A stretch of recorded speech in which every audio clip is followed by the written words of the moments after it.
Okay. That's very fundamental. All right. Okay. Now we are marking history. Yes. The 10 fundamentals of a successful marriage. Yes. 1, marry your friend. Yes. Because friendship is the hallmark and the foundation of any relationship. If and you know, conflict is inherent in a relationship. So when you have a conflict situation as friends, you are able to resolve it rather than the litigious mindset where you say, I have rights, I'm a husband, the other one says, I have rights, I'm a wife. 2, marry somebody whose self-confidence and esteem levels are high.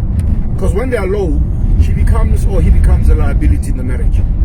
Small little things become a big issue. 3, marry somebody who has a career, not a job. Marriage is very expensive. You can't sustain marriage by a job. That is why I say to a lot of young people, don't marry before you have wealth. Because if you marry when you don't have wealth, your entire life is a debt. Your lobola is a debt, the car is a debt, the house is a debt. Everything becomes a debt. And you know what that debt does? That debt is the one that creates stress in a relationship. 4, marry somebody who has a balance sheet. And when I talk balance sheet, I'm not talking physical things. I'm talking about intellectual capital, because if you have intellectual capital, you can create anything and you can live anywhere in the world. You know, you can compete because you are intellectually competent. Not frustrating.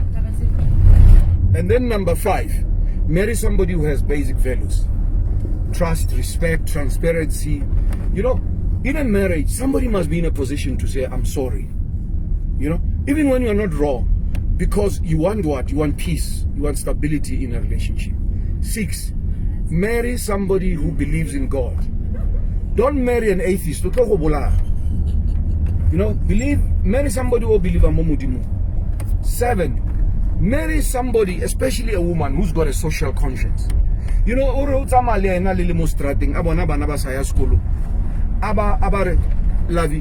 want to go and talk to those kids. Why are you not at school? But you know what? We are poverty stricken. That woman then comes to you and says, love, give me your card. And we must give them money to go to school. Because number 8, you must have a life in a marriage. Because if you don't have a life, you're always going to be at home. And when the other partner we are going. Because now I'm going to fulfill my life, right? I'm going to have my friends and I'm going to do everything. Number 9, spend much time with your partner. This thing here, the other partner as you, creates problems. Because what happens is that the more you are alone, the more you are susceptible to, you know, I don't want to... Loneliness. To loneliness. And loneliness breeds what? Contempt. Envy and contempt. Number 10, and this is very important for especially African men.